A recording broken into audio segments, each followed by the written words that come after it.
tales that to me were so dear long, long ago. This was a huge part of the Philadelphia area music scene in the 1960s and 70s. Young people lined up way down the block, around the corner on a warm summer evening, or bundled up against the chill on the coldest nights of winter. I spent a lot of time in lines like this one. Maybe you did too. I'm Brandon Brooks. I spent decades in the news business in Philadelphia, but long, long ago, you're likely to find me out here on Lancaster Avenue in Bryn Mawr, lined up, waiting to see musicians whose work touched me and would stay with me for a lifetime. Maybe you were in some of these lines with me.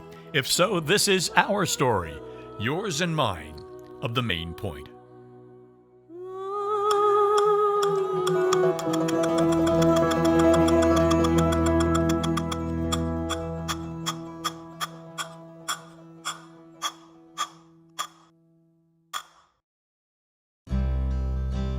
February 1964. Godspeed, John Glenn. Astronaut John Glenn, the first American to orbit the Earth, That view is tremendous. fell in his bathroom, hit his head on the tub.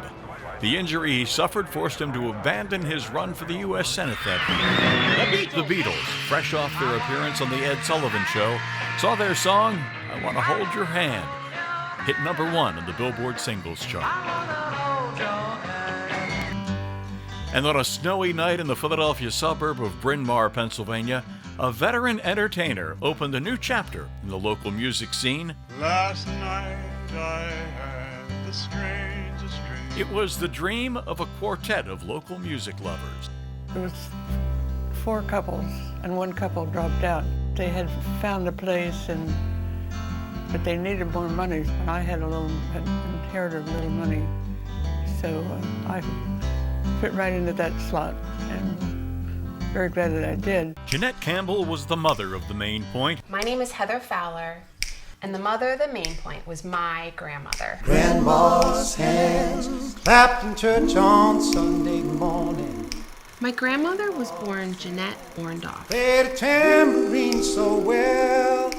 and grew up in this farmhouse in the tiny southwestern Pennsylvania town of Waynesburg. She moved to the Philadelphia suburbs as a young woman, got married, had a baby girl, and worked as a lab technician at a local hospital. She lost most of her eyesight as a young woman, but she had a vision. She had a vision. And said her life began at 46, when she and her husband And those 3 other couples opened the coffee house venue that would help awaken the world to some of the most important entertainers of a generation. Just yesterday morning, they let me know you were gone. And you wonder where we're going, where's the rhyme, where's the reason?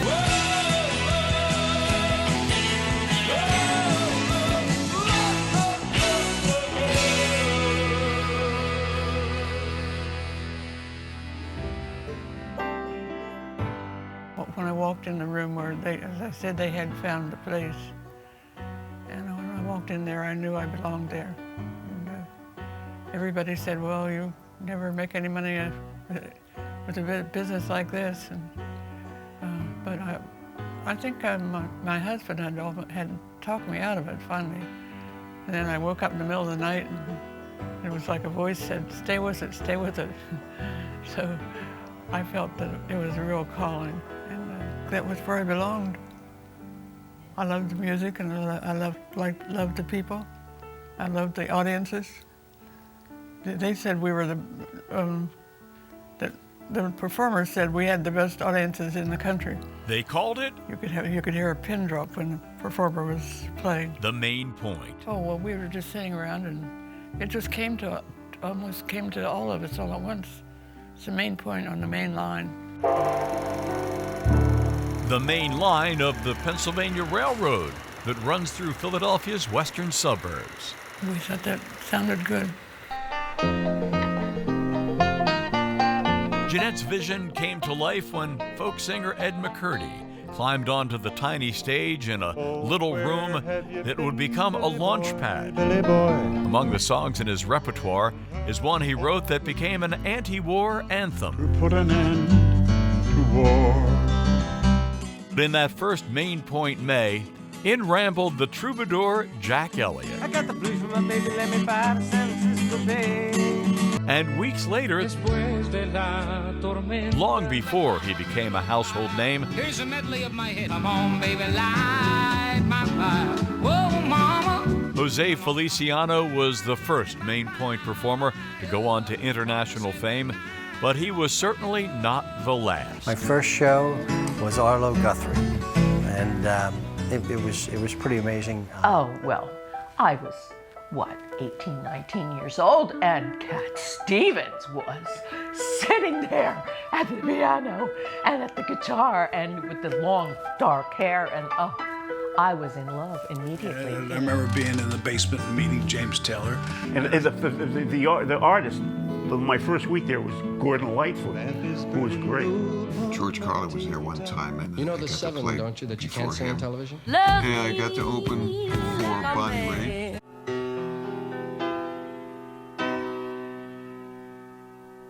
You can make me free. You can make me smile. Billy Joel was great. His show at the Main Point was fabulous. And he was coming up the steps fast to get on stage. One of the waitresses was holding a tray, and the tray crashed into her with hot coffee on it. Jackson Browne came to visit with us for a week or so, and all the young ladies who worked there made sure he was entertained. They took him horseback riding and took him on hikes and showed him the town and cooked for him. I need someone to love me as I am, a plain and simple ordinary man.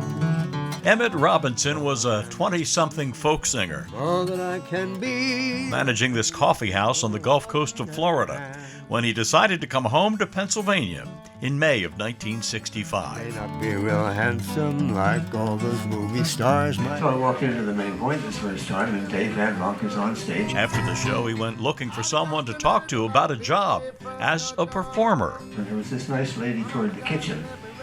So I went back and chatted her up. Turns out her name was Jeanette Campbell, and she was one of the owners. And she said, our manager is leaving in September to go back to school. Have you ever considered an executive position? So I started through the summer. I think I got a big $5 a night to MC. I've always been handy with tools, and there were so many things that needed adjustment or repair. So we had a separate pay scale. It was interesting that they'd pay me more for swinging a hammer than they would for running the joint. When we started, the seating capacity was 150, and the furniture was all loose. So I thought, why don't we nail them down? Take some measurements, figure out exactly how to space them so that we have some decent aisles left. So we had the fire marshal come over and take a look. And he said, with your new spacing, you can seat more people. We went to 196. Right away, we have more buying power, get more quality acts. We'd been getting along on what you might call local talent. We were using cheap talent. Good, but cheap. I mean, not nobody that became famous. So now we can start reaching out. We started picking up Tom Paxton. It's along the sea. Before the Main Point, I played at the Second Fret down in Center City. And people told me about the Main Point. It was very good. Some are bad, some are good, some are dumb. So at some point, I guess you told me it was 1965, I came out and played the first time. And I can't help but wonder where I'm bound, where I'm bound. Can't help but wonder where I'm bound. And at that exact point, the fire station across the street would go crazy, and the engines would come out screaming and go off and touch the fire, and you'd be saying, can't help but wonder where I'm bound. And everyone just rode with that. I mean, what are you gonna do, man? Picking up Eric Anderson. Please tell them for me, I still remember them. Please tell them they taught me what I know. picking up Doc Watson. The people here, they treat me fine. They give me beer and they give me wine.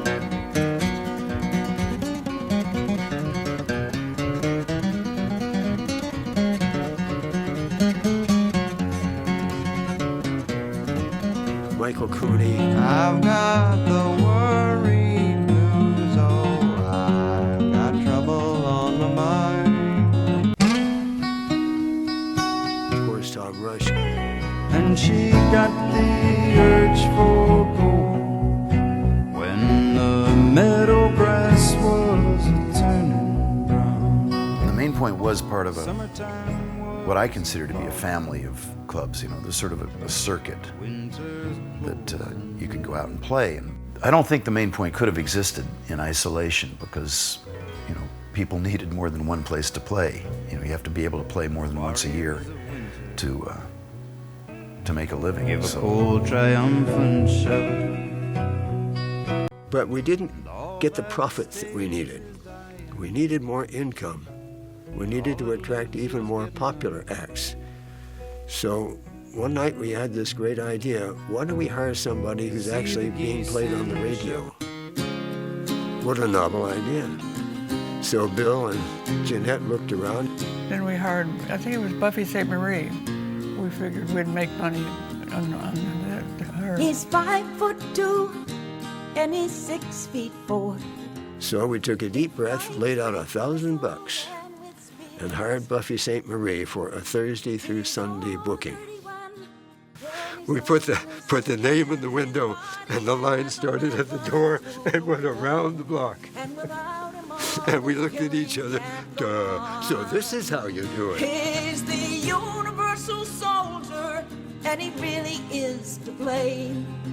It required a change in our thinking. In order to get bigger audiences, we had to spend more money. We have to put the money out there and make the commitment.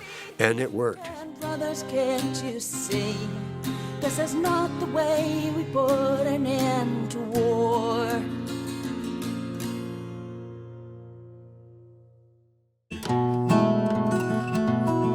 Then the call of the road sent Emmett back out on tour. I learned everybody else's songs and decided it was time to try my wings.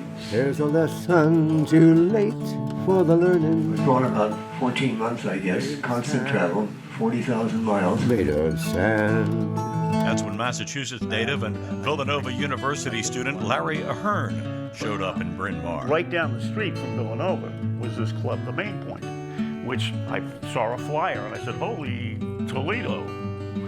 And so I went there, and the first show I saw there was Michael Cooney. Oh, the bankers and the diplomats are going in the army. Oh, happy day, I'd give my pay to see them on parade. And this guy, Len Chandler. If you give a boy just half a chance, He was terrific. he might become just half a man. One of the times I went to the Main Point, I said, do you need any help? And they said, yeah. I was a doorman and cashier and eventually managed the place. And a performer. Feeling funny in my mind, Lord. I feel like I'm fixing to die. Eventually, I booked the Main Point with a guy named Bill Scarborough, who is an unsung hero. He had a lot more to do with the success of the Main Point than just about anybody. I'm going back to... And then Emmett Robinson returned from the road for good. To the old hometown I'm always dreaming of. After 14 months, I realized that I wasn't getting any better and I wasn't getting any more famouser. I had managed to schedule myself to perform at the Main Point. And when I showed up, Bill Scarborough took me aside and he said, you know, we've tried several different guys to do what you do, but nobody has your odd combination of skills. Would you like your old job back with a raise? How much of a raise? He actually created the place. My God, it was, I can't believe he did it. I tended towards booking and promotion, so I ended up in that area, but I also managed the place when Emmett didn't, or he did when I didn't, or we kind of co-managed it. And together, they ran the Main Point for the rest of its glory days. Carolina day gonna rise up sometime. Give me good line, set a reason and a rhyme. Jump and sing all the time. Work out a ease of my mind. December of 1969, the first time I played at the Main Point. Yeah, and it was really an iconic place for me to go to get a sense of what an audience was, to figure out how to develop it. It was really pivotal in my early career to be in that environment and learn how to play for an audience. Yeah. Oh yeah, Mr. Energy. He was energized. So I'd introduce him in the standard way. He would take his seat, and he had so much energy. He'd just be bouncing around on that stool, and the audience was captivated. So this is James' baby brother. Wow, this is fine. And his songs were innovated. His guitar was complex, different from James, which is useful. And everybody just loved him. Well, I saw Livingston Taylor there. He was great. He wasn't as I recall, famous for some of his facial expressions. And it was an intimate venue, so even if you were in the 10th row, you were basically on stage. So he gave some great performances. I think I saw him there twice. So the first thought we had was, when can we get the kid back here? Well, one of the things that it taught me is that it taught me that my music worked. It's one thing to build the structure. It's one thing to build the automobile or the bicycle. It's quite another to take it out for a test ride. And the Main Point really taught me that the music that I was making had value to people. And that was a huge relief to me in terms of having a career.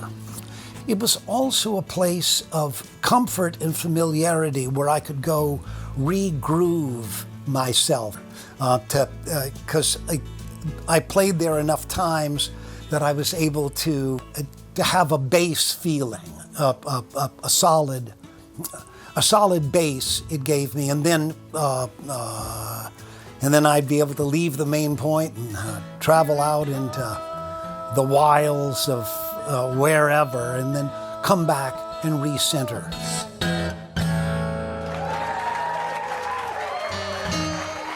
Livingston Taylor said an interesting thing last year when I was working with him. He said when he and I came up, we worked Tuesday through Sunday, and we did 2 or 3 shows every night. And you could try new stuff out. Because you would do 3 shows a night at the Main Point, people might stay for all 3 shows. Come to my door, baby. So you had to have 30 or 40 songs.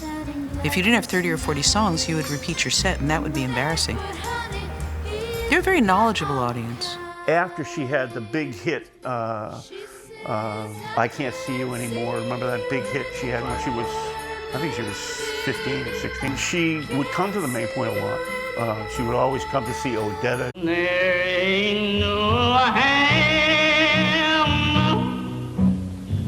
We were downstairs at the Main Point, and Odetta said, "Always remember, they work for you, you do not work for them." And that's a really hard thing to remember when you're an artist, because artists exist in a state of terror. So to believe that those people actually work for you and that there will be other people to replace them if they're fired, that's a tough one. I always remembered that. Odetta taught me how to put on makeup there, and she, backstage, we tried it with her makeup, which didn't work very well. At the Main Point, if you tried out new material, the critics knew you were trying it out. They weren't gunning for you. Jessie, come I home. premiered Jessie at the Main Point. There's a hole in the bed. I premiered at 17 at the Main Point. It was a home away from home for me. I learned the truth at 17. And a safe place to try out new material, which is huge. In high school, girls There are not many places, if any, like that left. married young and then retired. Gosh, the Main Point The two local CBS guys saw me there. The Valentines I never knew. So that was huge. I wonder what would have happened if I hadn't played the Main Point.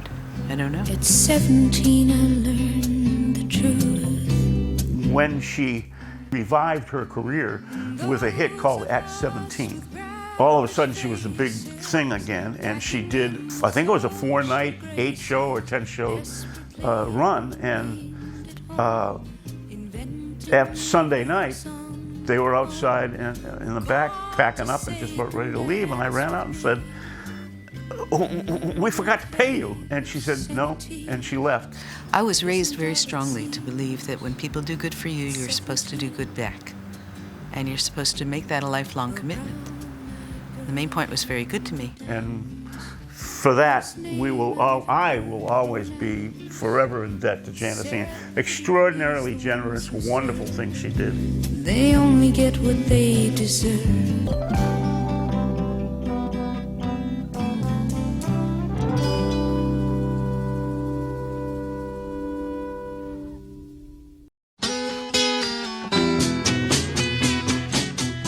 I just have the fondest memories, really, of the place. We got along really well, you know.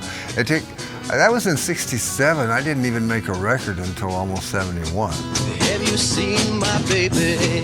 But, you know, it just kept getting better and better, and they were good to me. I mean, they were good to me. I saw Chris Smither, who was just an incredible guitar player, and made me want to quit after watching him. He was great. So I used to say the easiest way to make it in the music business is to open for me at the Main Point. You know, we were friends actually before either one of us ever made any records. And I remember she asked me at one point, you know, "You got anything new?" And I said, "Yeah, you know," and I played her that song, and she thought that was tremendous. And I didn't hear anything more about it until a couple years later when she started making records herself. She called me up at 2 in the morning from Minnesota. "Chris!" You ever heard her talk? She talks like that. "Chris," she says, "I'm doing your song." I said, "Which one?" She said, "Love You Like a Man." And I said, "Well, oh yeah, you want me to rewrite the lyrics for you, like from a woman's point of view?" "I already did it." She said, above me, loves me like a man.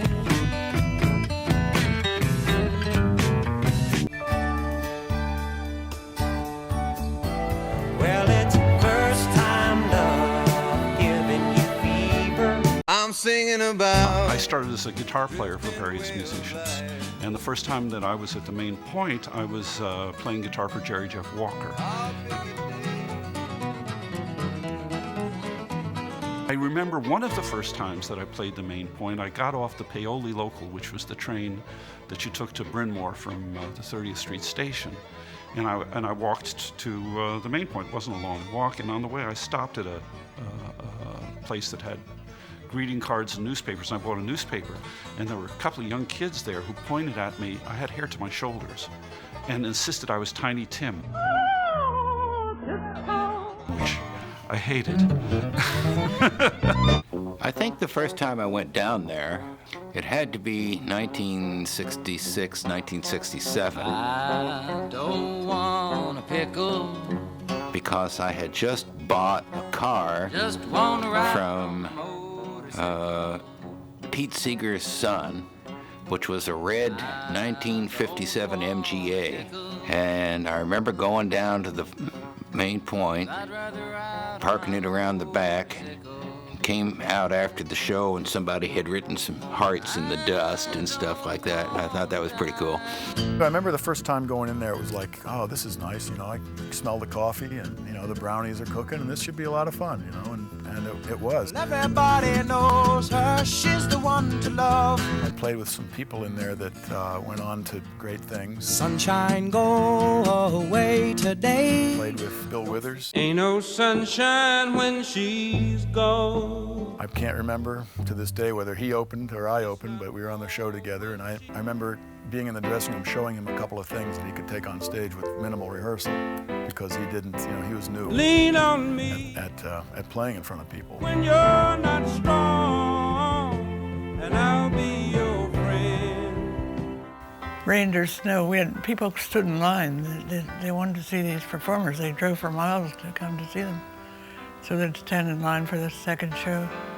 And if it were raining, we'd give them all plastic bags to put over their head, big plastic bags. I remember rolling in there one night in the bus, and it was just terrible, pissy rain just coming down all over everything, and I just looked, nobody's gonna be here tonight. And the bus kind of came around the corner where we could see the main point. And there was a line of people standing in the rain. God bless Philadelphia. And I could never forget that. They were standing in the rain, out in front of the main point. I thought, how could they care that much? A wet and lonely train. To stand out there in the rain and wait for us. Who knows who they came to see? Absolutely, I do remember that. And it was always heartening to see that line. They used to go out and serve people like hot drinks and stuff if they were standing in the rain out there in the line. Don't wait up, leave the light on, I'll be home soon. Watching the people line up out front in the winter and the rain and the snow and the sleet made us do really fast sound checks because we wanted to let them in before they froze to death. And I would go out there if I could. I'd go out there on the way into the club and talk to them and visit with them and joke with them. There are folks standing in line waiting for the show to begin.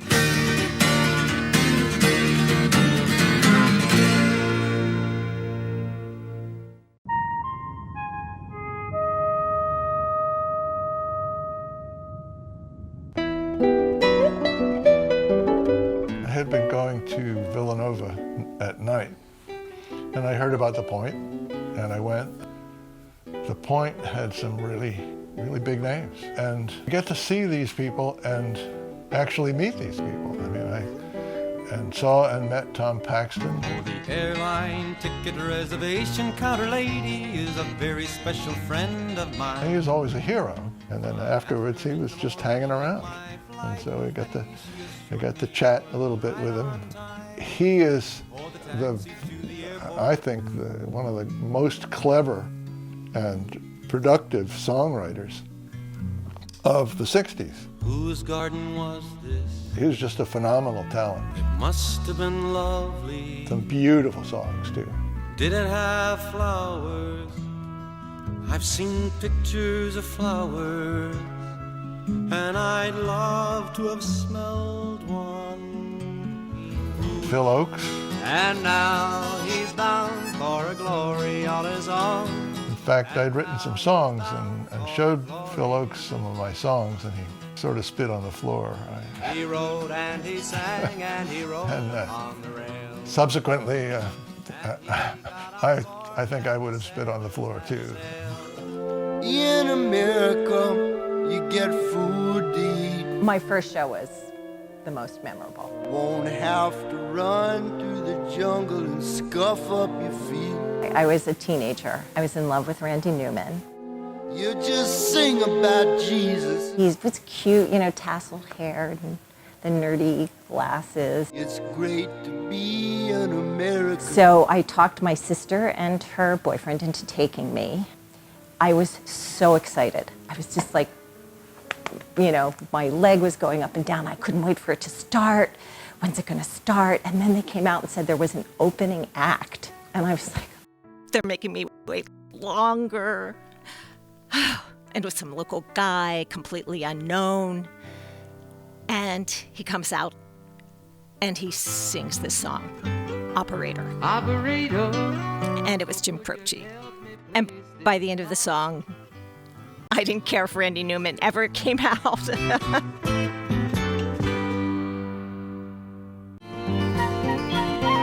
I've been to Main Point many, many times. Saw a lot of artists and had a wonderful time. But if you ask me what's my most enduring memory of the Main Point, it's that night when me and about nine of my closest friends got to sit about 5 feet from John Denver and listen to him sing for 2 hours. Will I ever catch another butterfly? This was shortly after leaving on a jet plane had just really hit. All my bags are packed. It was one of those days when they said, might have a little snow today.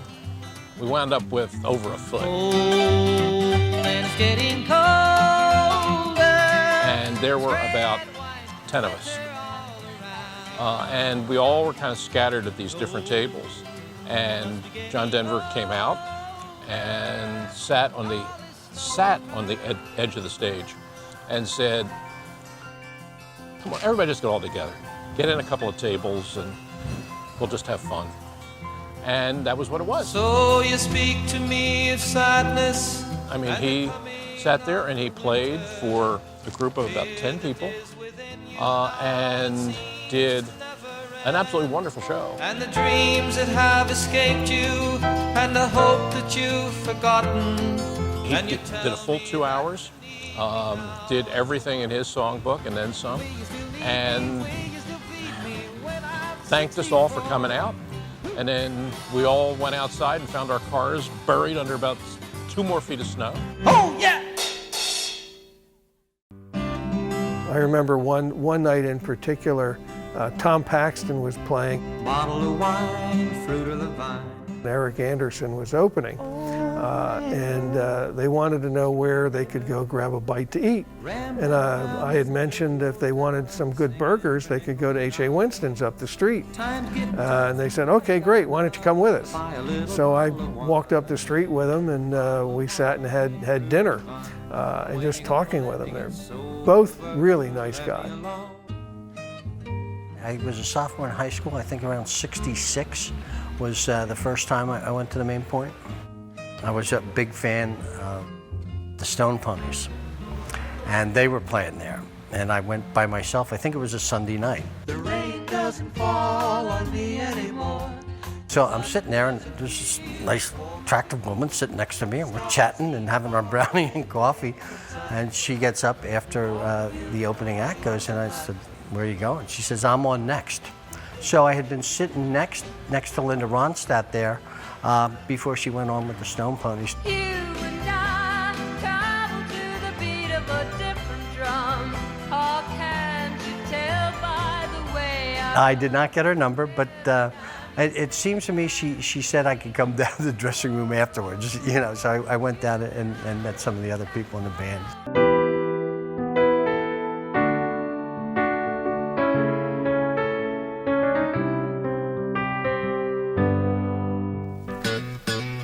First of all, the dressing rooms were in a basement. It was a basement. The dressing rooms themselves were separated by some flimsy screens with Indian bedspreads. There was a map of the world there. And I was talking to somebody who asked me where my family came from. And I said, my people were from around here. And I pointed, and right above my finger it said Bromberg. My people were from a town evidently called Bromberg that happened to be marked on the only map I've ever seen it marked on, and it was in the basement of the Main Point. I'd like to have that map now. My most compelling memory of the Main Point is sitting downstairs and waiting and listening as the audience came in, because the footsteps would creak in the across the floor as the audience filed in, and as they filed in, my adrenaline would rise, and it's a very pleasant memory for me. You know, I was just talking to a friend of mine the other night, and we were remarking, we both remembered this, that the floor creaks, you know, and the dressing rooms were down in the basement. And I swear to God, you could tell by the way the floor creaked whether it was going to be a good night or not, just by the way people moved, you know. If they would have a feeling of sort of excitement, and it if they were excited about the show and they were really looking forward to it, you could tell by the rhythm of their feet and the way they moved, you know, that you know, and it was funny because once you learned that, it would feed you. It had it was like a Pavlovian reaction. If you heard the floor that way, then you'd say, oh boy, this is going to be a good night. Good night. You ever hear the main point stump? when they tried to get the performer to come up from the basement for an encore, the audience would stomp their feet instead of clapping. And the neighbors didn't like that, so we had to ask the people not to do the main point stump. Everybody would just stamp their feet incessantly, and it got to be quite deafening and quite dusty. And you pretty much had to go back and do an encore whether you wanted to or not, because it was such an unpleasant environment in the dressing room. I remember the sound of the crowd stamping on the floor for an encore, and they'd be right above your heads. It sounded like a herd of elephants. And it would go on forever. It wasn't like, you're tired. No, we're not gonna, you'll get tired of stomping your feet in a few minutes. It just went on forever until you had to come back up and do something, Especially when playing there with Bruce, because he quickly got very popular there, way before he got popular almost anywhere else. Would you welcome? We had a very light week. The week after New Year's. Bruce Springsteen. So he was the opening act for a group called Travis Shook and the Club Wow. I never heard of the guy. So it was Travis Shook and the Club Wow plus Bruce Springsteen. I will tell you that when Springsteen played the first time, he was just unbelievable.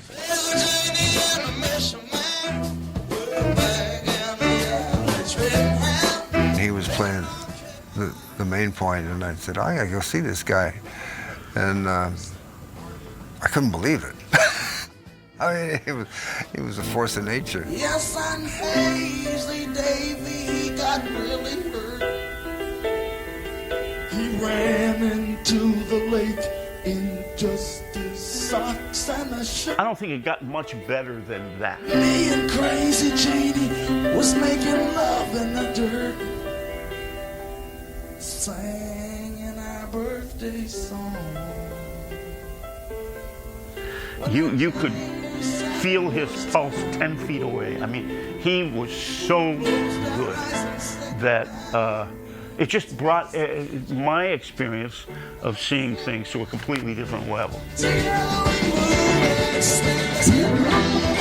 I remember the first time I saw Bruce Springsteen walking up to him and said, "Man, you're great. You're going to be famous one day." And he laughed and he said, "Nah, I'm not.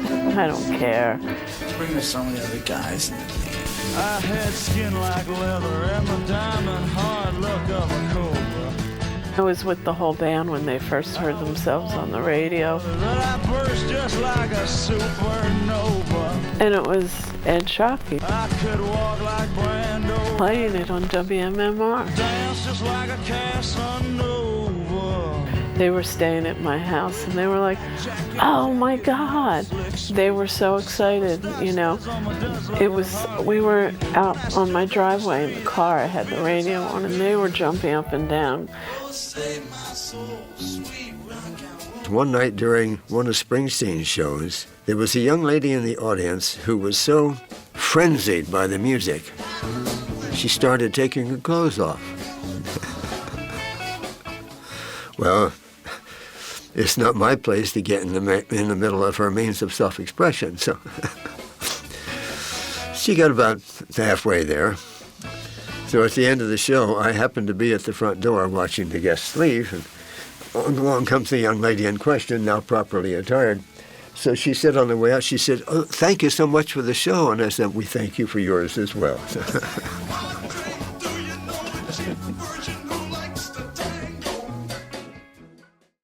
Good evening, ladies and gentlemen. Welcome to the Main Point. I'm Ed Shockey from WMMR. And we are very happy to be able to share with people all over the Delaware Valley what is a very special evening. They set up in my office, which was directly under the stage. Let's welcome home to the Main Point and to WMMR one more time, Bruce Springsteen and the E Street Band. We made holes in the floor so we could run splitter cables up and connect them to the sound system and to the mics on stage. The screen door slams, Angelina's dress sways. So we captured the whole show on a big reel of tape. As the radio plays, So at the end of the first show, take the tape off, give it to a courier. The courier zips downtown to the radio station, put a fresh reel of tape on the recorder. Bruce and the crew come out and do the second show. We put that on tape, and that goes downtown. Tramps like us, baby, we were born to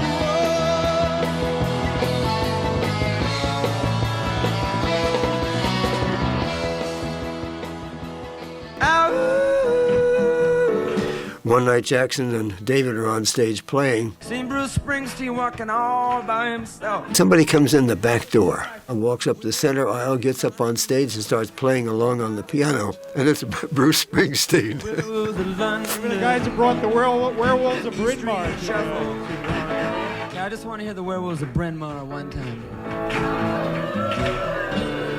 Werewolves of Bryn Mawr. They did so much to help out the Main Point and Philadelphia folk audiences at my show, and they've done so much to American music. What a joy to have them here. Jackson Browne, David Lindley. Well, as Gene said, you know, we used to play the Main Point all the time. David and I were trying to put together a band right after I made my first album. The great thing about the Main Point in Bryn Mawr was it was kind of a crossroads. It was kind of in between places, and everybody played there.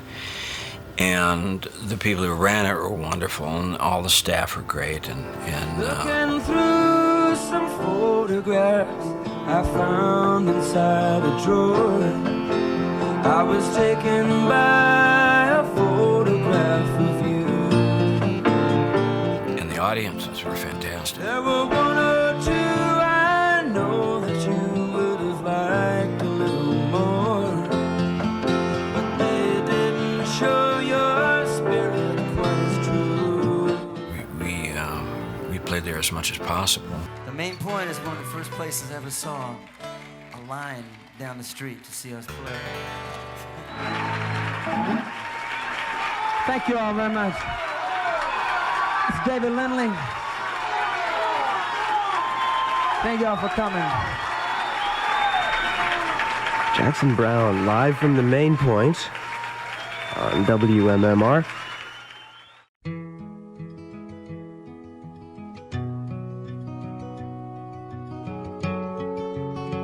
I have very fond memories. I mean, I played there at different times a year, but it ended up that I would play there at Thanksgiving, starting on Thursday night. First, he happened to be there on Thanksgiving, and so I invited him to Thanksgiving dinner. So it evolved that he came every Thanksgiving. Jeanette would make chili. She didn't make chili that time of year, but she knew I liked her chili, so she'd make chili for me. I appreciated that. She was a very motherly presence, a stern mother, but loving. Got to make one last trip to my bedroom. 1, 2, 3, 4. As I became a teenager, I actually started to really get into some of the music that was played. So when she told me Tom Waits stayed there, I was like, whoa, really? And she would tell me stories. Well, my time went so quick. He used to go out at night after the show. He'd stay at my place. And he collected his material for his songs in the bars at night after he left the Main Point. Feeling so holy, God knows. I got up usually about 4 o'clock in the morning. I was an early riser. Now the sun's coming up. And I would have a cup of coffee, and then I would sit and meditate for about half an hour. So I was sitting meditating one morning when Tom came in from his tour of the bars. Stars beginning to fade. And then he would go to sleep in the spare bedroom.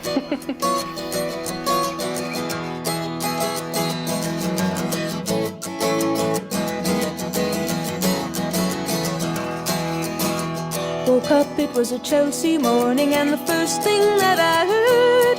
Well, Joni Mitchell apparently painted one of her album covers at her house. She's holding a flower, and there's a sunset. There's yellow and sunset in the background. I remember my mom and grandmother always saying she painted that while she stayed with them. She had a poster of it over her bed, even in her nursing home into her 80s. Wake up, it's a Chelsea morning.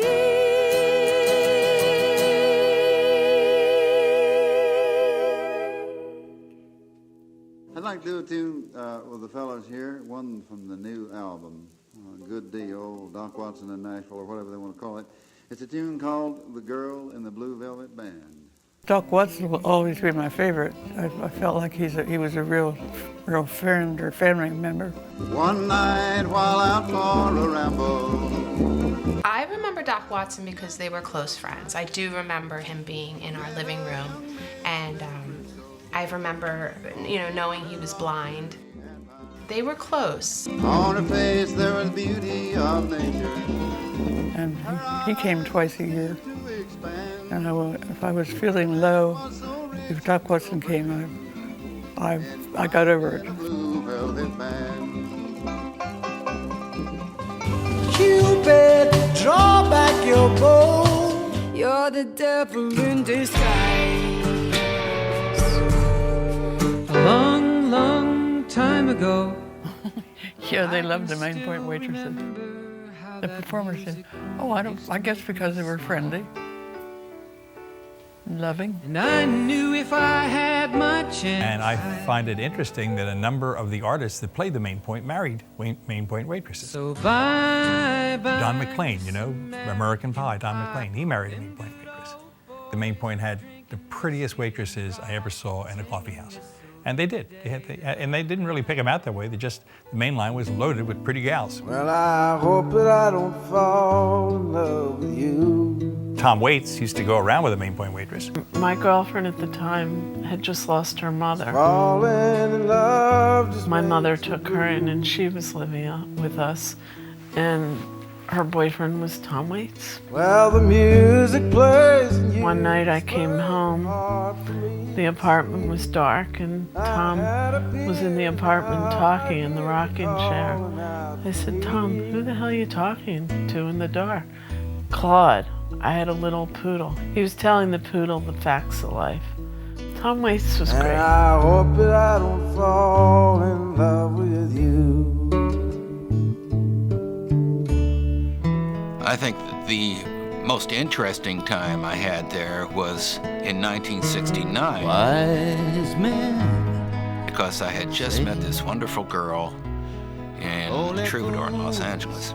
And I stole her from there, and we worked our way back across the country to do a show that was scheduled at the Main Point.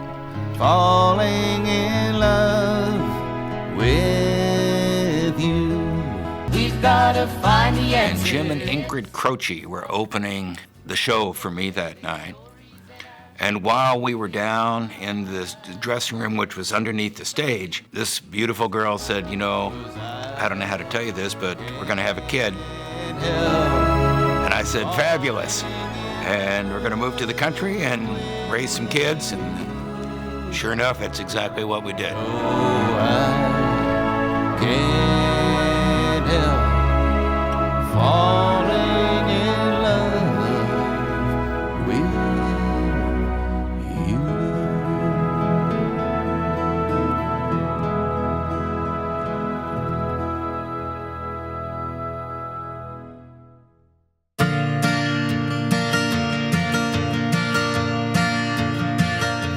Linnie Dahl was her name at the time, and she worked in there as a waitress.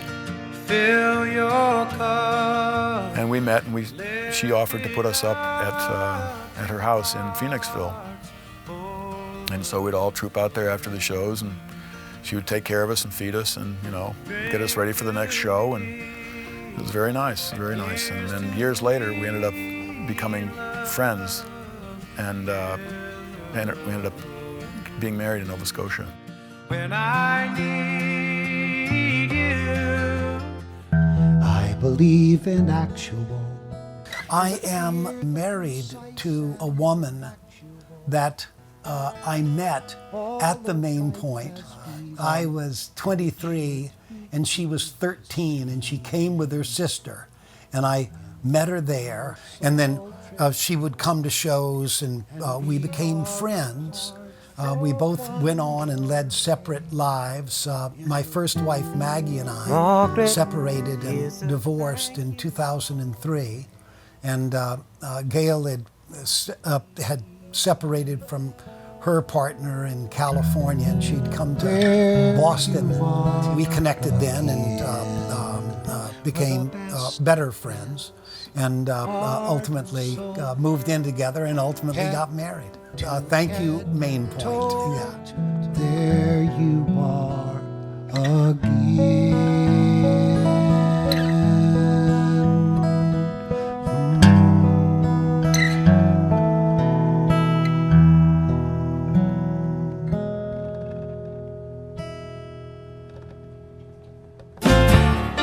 Jackson Browne went around with a Main Point waitress. Jackson loved women. He always liked to change, his date when he came in. He dated a waitress at the Main Point for a long time. Looking through some photographs I found inside a drawer. Anytime I had a first date, the girl would ask me, we going bowling, what movie are we going to see? And I said, no, we're doing something else. And it's like, well, what are we doing? I'll tell you when we get there. And and it was a great way to have a first date, because if you're a movie, you can't talk, So you could sit and have a conversation and everything, and here you're seeing great entertainers. I loved music, particularly the kind of music they had there. So I just, I would take all my first dates there, because if I didn't like the girl, I knew I'd like the show. Would you like to learn to tango? Ben Ronk offered to pop my cherry at the Main Point. He said that he would be gentle. He was very sweet about it. It was not at all gross or pornographic or evil in any way. It was just a really sweet offer. Anyone can make it two, or any two can turn to one. But again, I was 15 and I thought, oh no, not now, no. Not everyone who appeared on the Main Point stage went on to stardom or even to have a career in the music business. For some, it was one brief shining moment in lives that took them in very different directions. Well, I'm just a lonely traveler and I don't know where I'm bound. But if it was what we call an open mic now. I know that I'll be found. I climb up to the highest mountain. I did that, and I played that probably 2 or 3 different times. And then somebody named Dick Whiteford took over the booking at the Main Point. And Dick booked me to be an actual opening act for one of the main performers. And, being downstairs, and they didn't call it a green room then, but, it was in the basement of the Main Point. It was just such a thrill to be there. It was like a lifelong dream to be able to sit down there and then get called up to the stage.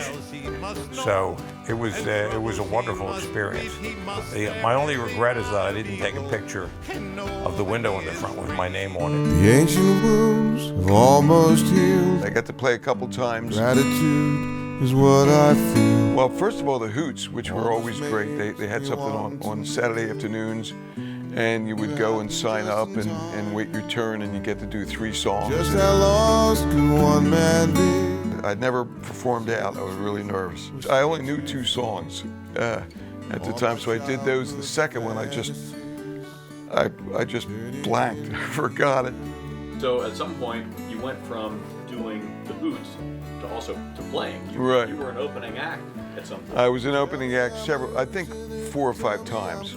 I believe I opened for the Outlaws, and also Asleep at the Wheel. And if you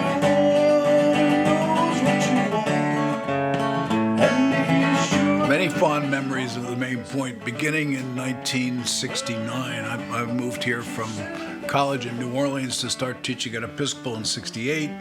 In 69, I began to consider a music career, whether to do music or teach. at Episcopal, and I went to an open mic at the Main Point and met Emmett Robinson, who was the MC and scared me to death. Did a couple of songs, butchered them badly, and ended up staying at Episcopal as a teacher. So I think my playing music in front of audiences made the transition to becoming a trial lawyer very easy. You know, it's much easier to speak to a jury than it is to perform in front of an audience.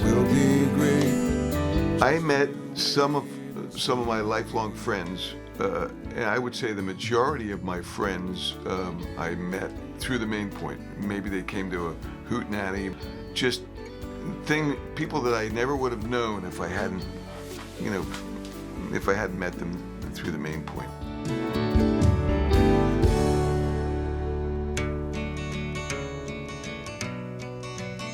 Jerry Jeff Walker one day, he said, you know, my manager said that song's going to be a hit.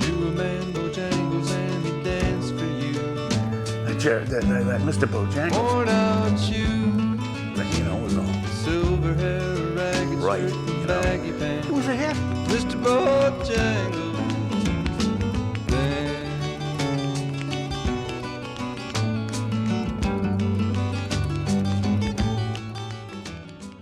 And if she asks you why, you can tell her that I told you that I'm tired of castles in the air. Another one is Don McLean.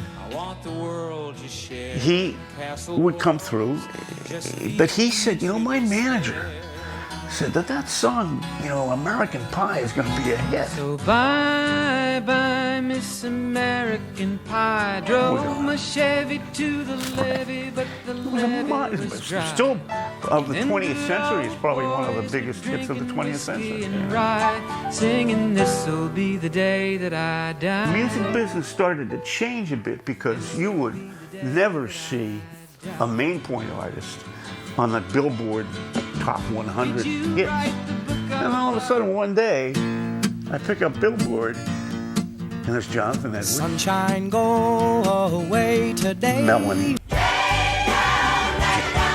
James Taylor, of course. All of a sudden, these artists that were like singer-songwriter, folky type of, were having hit records. And that was good. That was great. And another one was Cat Stevens, heretofore known as Brat Stevens. We booked Cat Stevens. He wasn't that big, and by the time he got there, he was huge. That album just took off like a rocket. It's not time to make a change. And Cat Stevens decides he doesn't want to do the third show. I don't do three shows a night.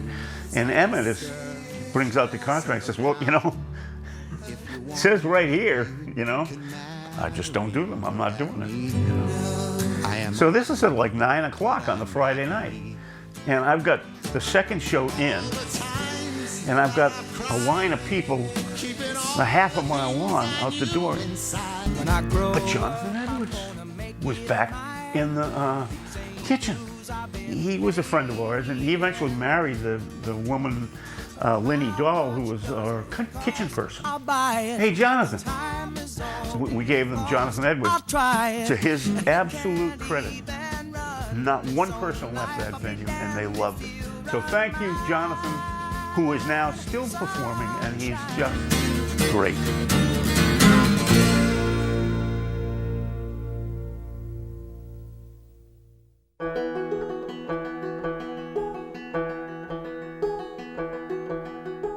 There's a lot more to the Main Point than just music. I remember seeing George Carlin when George Carlin was really very hot.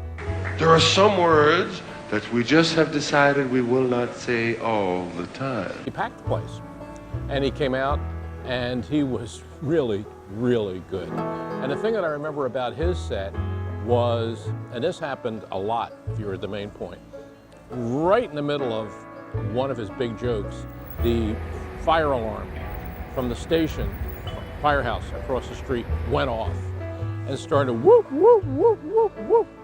And Carlin took that thing and then turned it into another whole routine, which made what was already a great set even better.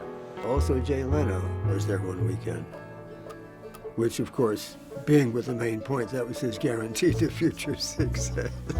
I went to see Lily Tomlin, and she was really good. She was, I mean, she had been doing a lot of TV, and she had a lot of characters that everybody kind of identified with. You know, Ernestine, the telephone operator, and all that kind of stuff. So she did all of that. She played her greatest hits, which that's what everybody came for. But she also went off into a lot of political stuff and what was happening in the country. And it was very funny, but very pointed. And it was a terrific night. And that's the truth.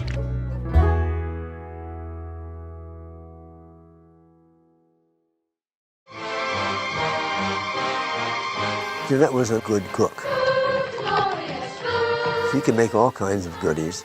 It tasted wonderful. She'd whip them up in her own kitchen and in the Main Point kitchen. The little loaf of bread made fresh every day, with served on a breadboard with meat and lettuce and tomatoes and onions, cheese. Sing for your supper for a song. So we present our recipe and wish you well for you. Take 2/3 cups of flour.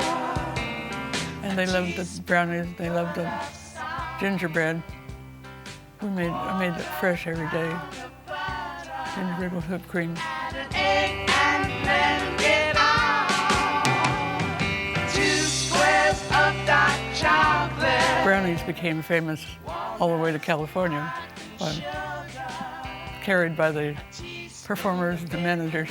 As they came in the back door, they wanted a brownie. 30 minutes in the heat, and it's over. And she'd put out this bounteous buffet and invite folks in to see and hear whatever we were doing at that time. I would play some guitar solos, lute solos, and then they asked me to do a brunch, and I did a brunch with a singer that I was working with. We did what my brother calls Elizabethan elevator music. I guess they're an acquired taste.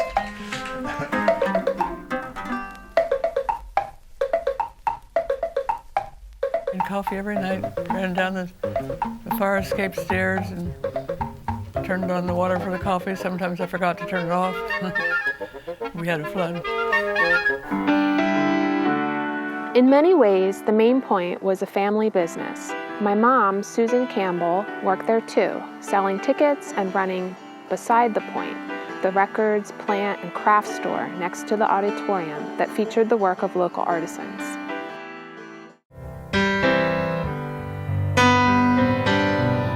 I don't remember losing track of you.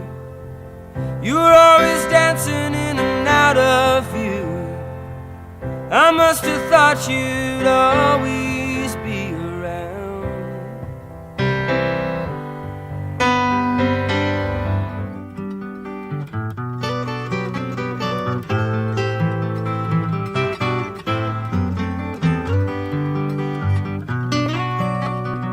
Spellbinder.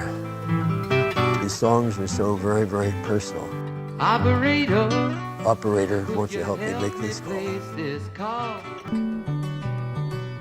Just another nice guy. Stood by the window and let down her head. There are people who are pickles and manage to get to the top, but they make it difficult for themselves. Jimmy did well because he wrote good songs, presented himself well, and was pleasant to work with. But I stayed. I remember particularly one show that I played at the Main Point with Maury Mulhausen, who was Jim Croce's guitar player. If I had the time, I'd be the first to take you. Maury was kind of sitting in with us and hanging out with us. And it was like brothers and sisters in those days, a little different than it is now. And a week later, Croce's plane went down and Maury was on that plane. But I have no time. So that's the last time I saw him. I have no time. Main Point had a lot of ghosts. And they called her child of midnight.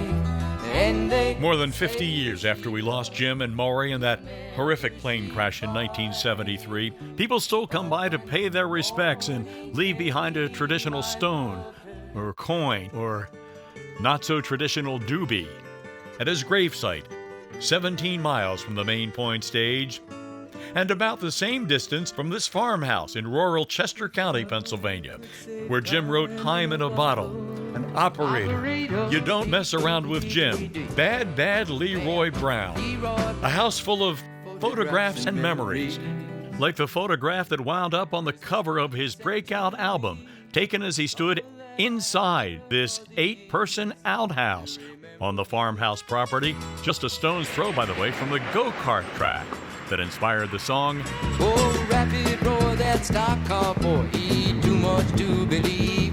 One of my dumber mistakes in my life was one night after the show, Ingrid she invited me to dinner the following night. And I had something else going on and I had to decline, thinking, there'll be other opportunities. And there weren't. Here tomorrow, where are you going? Do you have some room for me? Today is the first day of the rest of my life. To lead a better life. John Denver. Yep, I loved it. I need my love to be here. I went in and he played here, there, and everywhere as I was sitting down. And I was hooked. Making each day of I wanted to play music and that was it. Changing my life. I awake as a child to see the world begin. He was a sweetheart to work with. He was fully professional and pleasant, outgoing, easy to work with. It might have been his first appearance there. He had ordered a custom 12-string from the Guild Guitar Factory in Hoboken. And so brought it to the club early that night, and he brought it to me, and he said, I want you to drill a hole in my guitar. I beg your pardon. This is a $9 million guitar. He said, go ahead, I trust you. This is what he wanted, was to put a button on the neck of the guitar so you could put a strap on it. So I drilled the hole. He had the button with him, so I could put it right on in there. So he took it on stage, and off we went to the show. And look forward to my growing old.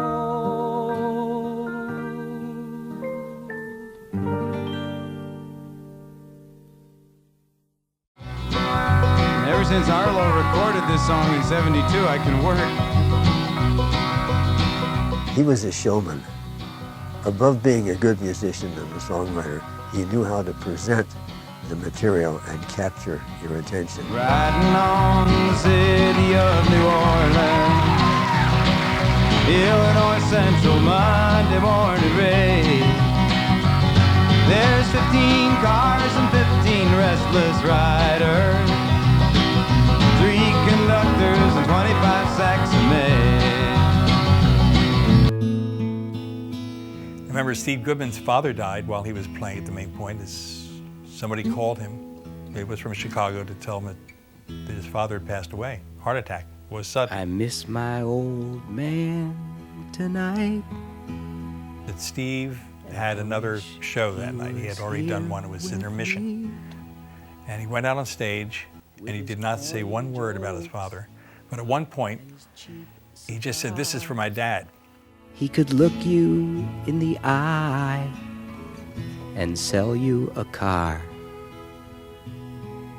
His father was a used car salesman. That's not an easy thing to do. But no. He didn't want to bum the audience out. He thought that would be bad.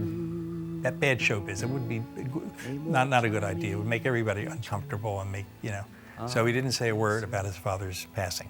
Then my old man.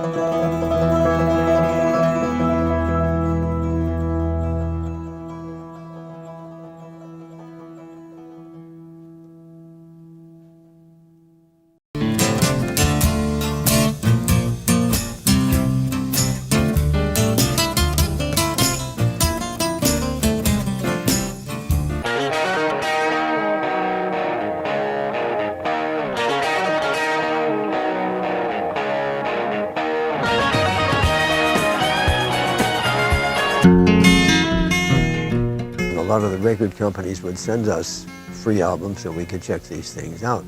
And we listened to his album, Soul of a City Boy. 4 in the morning and the water is pouring down. And it was really a nice, mellow album. He had a nice voice, played guitar well. The supporting musicians did their part, and we thought, this is going to be a nice act for the club.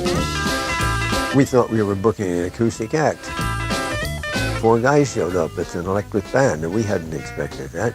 They called themselves the Youngbloods. It was Jesse Cullen Young and the Youngbloods. That was the beginning of the electric era at the Main Point.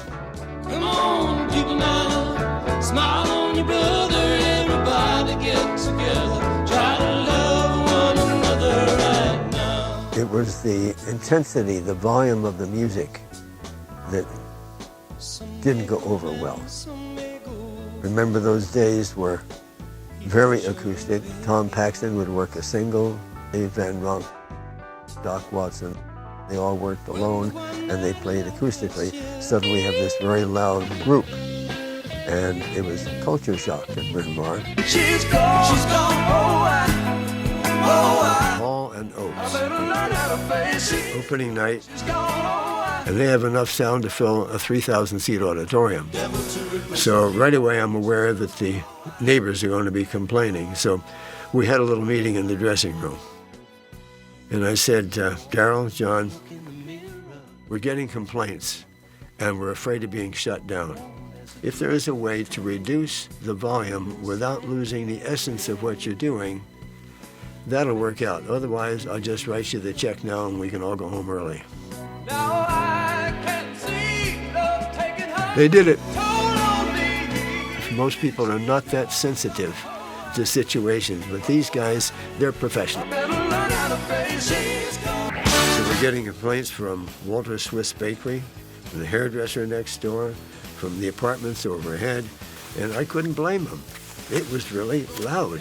We had to go to court once because the neighbors complaining of that noise. So we were fine, wrote a check, and with a warning, went back to the club. But the last warning came from a Lower Merion police officer who looked right at me when he said, next time I have to respond to a noise complaint, I'm going to be looking for someone to arrest. That's me. So sometime later, another band was warming up on stage, sound check and rehearsal, and someone came up to me and said, Emmett, the cops are out front. Uh-oh. Out the back door, up the fire escape, bang on Jeanette's door. Let me in. So I hid out up there for a couple of hours until someone called and let us know that the coast was clear. So I turned to Jeanette and I said, Jeanette, this will be my 2 weeks' notice. I couldn't risk going to jail. We were losing our audiences because a lot of the people that used to come to the Main Point followed the music and dropped folk and went to rock, and we didn't want to have too much rock. She said like the rock and roll had to be let in, and she didn't really necessarily like it, but I remember sometimes it being loud and going home at night and her covering her ears. I remember seeing like the stage when it would get real loud. So that eventually, I think, was the undoing. There were so many complaints. We were afraid to book something loud, but the loud acts were the only ones who would attract customers. And then again, they got more and more expensive. And even with expanding the club again, we couldn't meet their fees. Troubled times had come. As nice as Jeanette is and was during their ownership and the years of the Main Point, she was a terrible business person. She really did not pay much attention to business. She never paid taxes. That was one thing. So she never kept records of how much she was paying people. Therefore, because she didn't pay those taxes and wage taxes, she owed a lot of money to the government. And eventually it caught up with her. We couldn't pay our bills. And the main thing was the taxes. They put a lien on my house. So they actually did If we hadn't closed or gotten the money together, they would have taken over my house for the debts. The Main Point was losing money, really losing money, and to the point where they couldn't operate anymore. There was at one point where they were just in dire straits, and something had to, everybody in the industry, I guess you'd say, knew about it. So I called Tom Rush and I said, we've got to do something. Let's try to do a benefit concert. Help me produce it. You can use your influence, and he did that, and he and I got on the phone and started to line up people. I think just as she felt protective of us, a lot of the performers felt very warmly towards her. We didn't want to see the club fail, and we didn't want to see Jeanette in dire straits. So, Goodbye, Mom. Goodbye to you too. I did pitch in on a few different occasions, as I remember, doing shows that were fundraisers. I went to Larry Magid, the owner of Electric Factory Concerts, and an old friend, and I said, Larry, the Main Point's in trouble. He was very cooperative. He gave us the Tower Theater for an evening. Joni Mitchell flew all the way from California to be in on a benefit that they were doing. Joni was there, and the cast of characters. Little Tommy Rush from New Hampshire. We're all making the best of a bad situation. We're all in this together, you and me.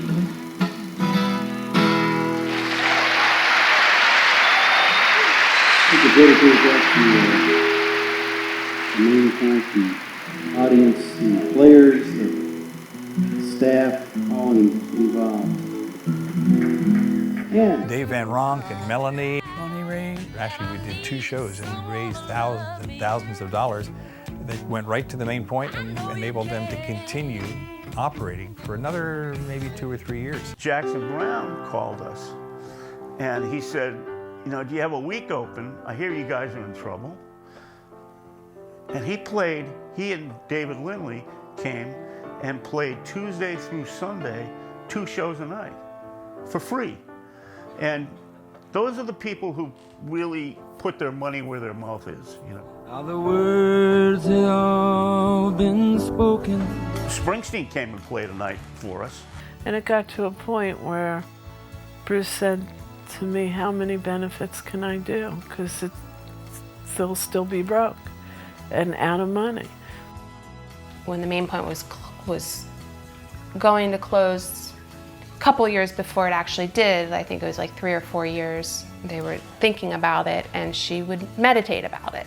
She would meditate and listen for God's spoken word, which Quakerism is that's their foundry, really, is that in the silence, God speaks through you. And she said God told her, stick with it, stick with it. And those very simple words just kept repeating to her, stick with it. And she did. And then they were in trouble again. The last couple of years were a little difficult. It just wasn't working. Not enough people were coming. There were other clubs. The music industry had changed. It was hard to get artists. Put an ad in the Mainline Times about our condition. We couldn't pay the taxes, and we received dozens of letters from young people with $5, $10, $20 to pay toward the taxes. But the thing was, the letters they sent were even nicer. Like they say, I found love at the Main Point for the first time in my life, and very loving letters. Artists would become overnight sensations, and suddenly they were concert artists. They no longer would play a club because their management wouldn't let them. They couldn't make enough money at the club. I was ready. I think if I had closed 2 years earlier, it would have been better. We would have closed in a more happy state. The neighborhood was changing. It just was time to pack up and call it quits. Hello, hello, hello.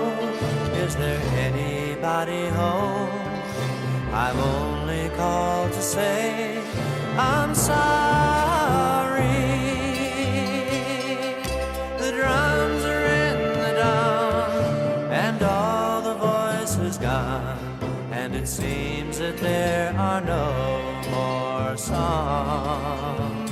And it seems that there are no more songs.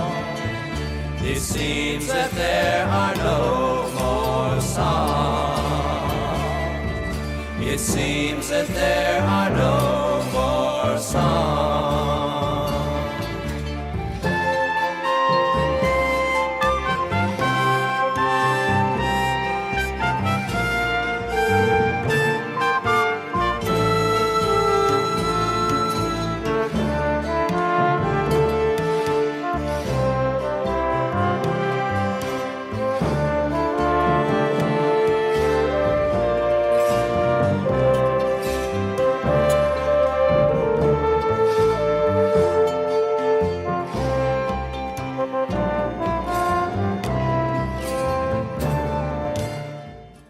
Hard to believe it's more than 4 decades now since the Main Point faded away. There are no lines anymore along this block of Lancaster Avenue in Bryn Mawr. Yeah, the firehouse across the street, the sirens still blare once in a while, and there's an upscale consignment shop in the space that once housed the music of Paxton and Oakes and the Taylors, all of them, and Jerry Jeff and Bruce and Jackson and Janis and Bonnie and so many others. And the wall holds this plaque, put up there by people for whom the Main Point is a treasured memory that will never fade away. I was always dismayed that there was no marker to let people know what the building once was. Tom Kelly has his own music venue, and we were able to really get it to snowball, and we raised enough money to pay for the plaque. Come over the top, all right?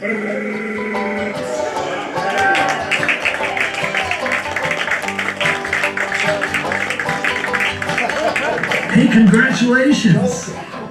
Main Point. Wow. Crossing the highway late last night. I used to play there 50 years ago or more. Anyway, congratulations, and I think it's wonderful about the plaque. So happy unveiling. And what about the people who made the Main Point what it was? After the Main Point closed in 1981, my grandmother moved here to what was a Quaker boarding home in this lovely old mansion about 12 miles from the Point. She spent her days tending the gardens there and her evenings as the boarding home cook, preparing the vegetables she helped to grow, making her Main Point chili. She knew I liked her chili, so she'd make chili for me. I appreciated that. And of course, her brownies. After the boarding home closed, she moved here to Pendle Hill, a Quaker retreat center nearby. Then to a retirement community in Maryland, where she met the man she described as the love of her life. And finally to an assisted living and nursing home in Philadelphia, where failing health and broken bones eventually left her bedridden.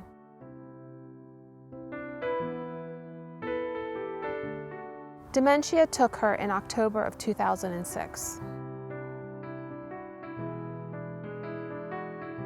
My grandmother loved this centuries-old beech tree at Pendle Hill.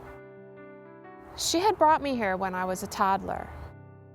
So I brought Nanny's ashes here and scattered them under the majestic branches of this tree so she could be a part of it forever. Soon after her death, condolences poured in from so many artists whose careers she helped launch. Jeanette Campbell was the mother of a whole music scene, and a great mother she was. She was the Main Point. Goodbye, Mom. I miss those days. I miss the Main Point. Goodbye to this house and all its memories.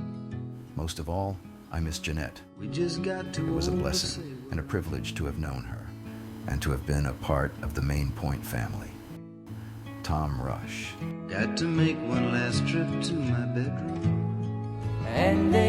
When I think back to all the places that Jim and I played, there was no place like the Main Point. And they say she'd love whomever she'd find.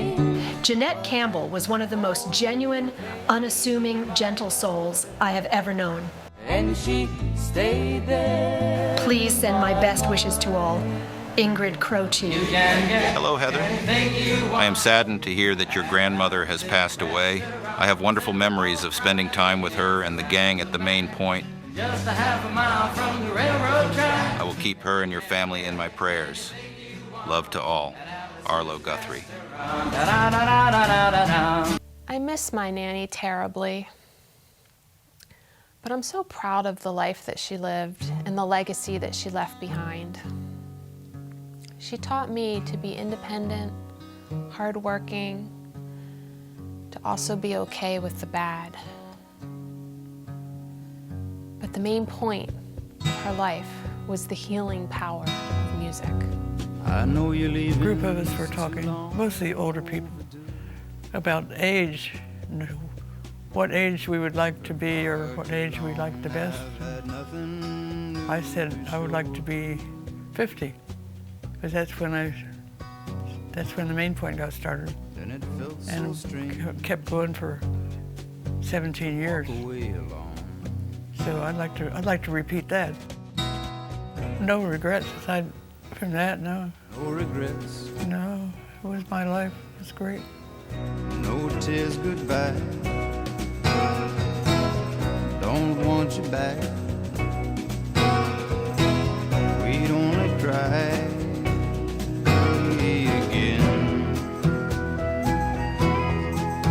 Say goodbye.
Dusty old Dusty's getting my home, and I've got to be drifting along.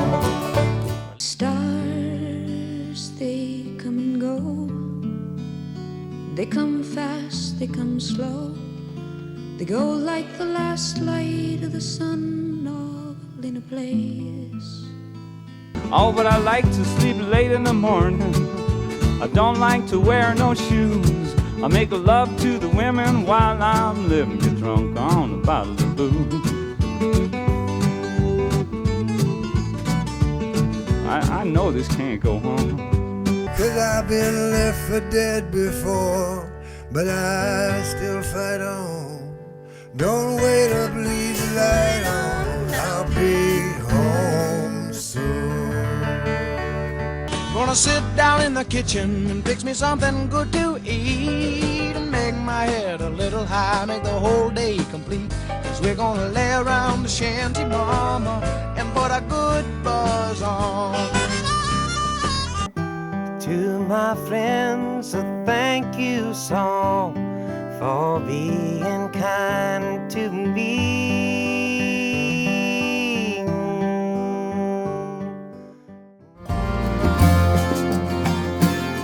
There's a southern wind and the skies are blue. Come on, let's go sailing. You be the captain, I'll be the crew. Come on, let's go sail. We'll bring some wine and a fishing line. Come on, let's go sailing. We'll steer by a star, play an old guitar. Come on, let's go sail.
people's hearts and minds. It's still going on, Main Point Magic.